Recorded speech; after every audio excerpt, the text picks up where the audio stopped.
Yeah, how, I asked Pat this for last week, I guess, but just curious, how Drew Evans has stepped back in and got acclimated to after missing spring and come back for the year. Yeah, he's playing really hard, and I think his effort is showing really well in the film. It's always good to have a piece back that was missing, and going through the spring, it did kind of feel like, for me, kind of missing my guy. Demol fit it well, but I'm really glad to have Drew back. And I think he's fitting in really well. After that kind of thing to happen, I think he's doing pretty well. We'll stay left with Daniel and then go to Zach. On Pat, when in the spring could you just kind of tell, okay, he gets it, he's committed, he can really lead this team? Day one. He's loud. He's a good communicator. He does really well making all of his calls. He keeps his eyes up. He's very focused. He's very attentive. But he likes to keep the mood light, He's a pick-me-up guy. If someone's down, he's going to pat you on the back and say, hey, get back up. It's time for the next rep. So he's fit in really well since then. So Zach B and then Colin. You won more games last year than you did your first 2 years here. What's kind of the biggest change you've seen this program take under Coach Signetti?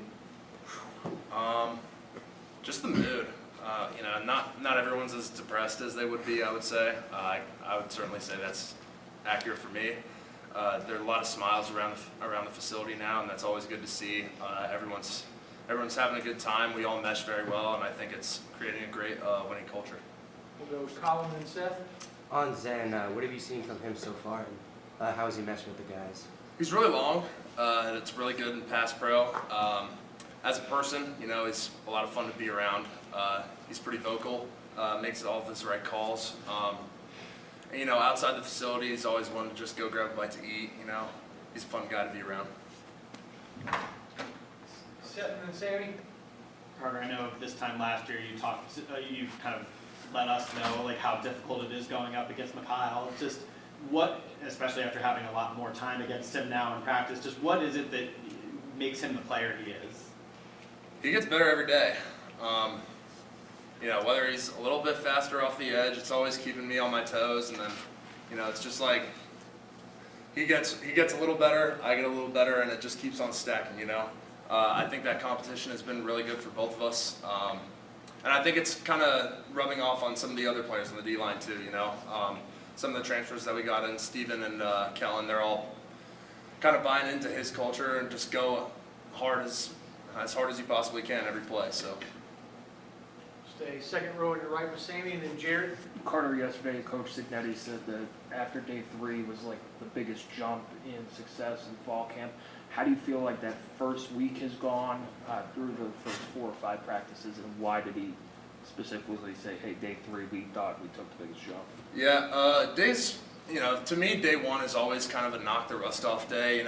We do work a lot of technique over the summer, but putting pads on going against a human, it's always a little different. But I think once we threw the shoulder pads on instead of the spiders, everyone's mood kind of shifted and said, all right, it's time, roll off the ball. This is getting real. And I think that's where the jump came from. Everyone noticed that it was time to lock in and change the mood. Stay second row right to Jared and then Joe. Carter, you're entering year 3 as a starter. Just, a lot of guys might get, sort of comfortable in that role. How do you make sure you keep, elevating yourself?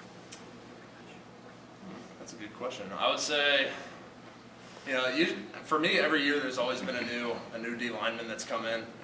My first year it was Alfred Lance. Second year was Andre Carter, and then Mikhail came in year 3. It's always nice to have someone who's not only, the game doesn't really change. Mikhail hasn't really changed. He's always been that kind of player who goes super hard, and I think having those kind of guys around makes me a more competitive person. Second row left to Joe and then to Mike. Carter, how would you describe the identity of the offensive line through this first week or so of fall camp? I would say our identity, play the next play. Whether we do a good job and we cover up all of our targets, or whether we, maybe miss a block and have a TFL, it's always right back to the line, right back to the huddle, get the next play going.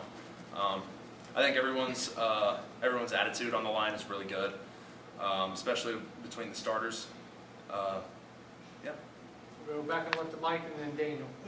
Kurt's talked about you guys didn't play your best, obviously, against Ohio State and Notre Dame.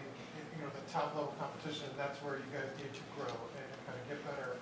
What did you learn from those losses, and how do you kind of make that jump from good to great, or matching up against kind of those top tier competition, top tier teams? There's always a little more you can do. Whether you got to take the time before practice, put your pads on early, and go out and work on your footwork. After practice, stay, maybe borrow a couple of the young guys to help give you some looks. You just got to know that the work is never done. Those were tough times, but I think we've learned pretty well from them. I think we're going to come out this year screaming. We'll finish up with Damon. So I saw that y'all ate at St. Elmo's, I believe, right? Was that QB driven? How did that kind of come about? Yeah, Fernando, he's pretty, what's the word I'm looking for here? I guess generous guy. He invited all of us out to a steak dinner, offered for it, and I was like, how could we say no, It was a great time though. What'd you order? I got the filet with green beans. I know that's a little bit of a surprise, but I got green beans. The shrimp cocktail. We ordered a bunch of apps. Couldn't tell you what all of them were, and a bunch of desserts. It's all right up at tab, huh? Yeah. Awesome.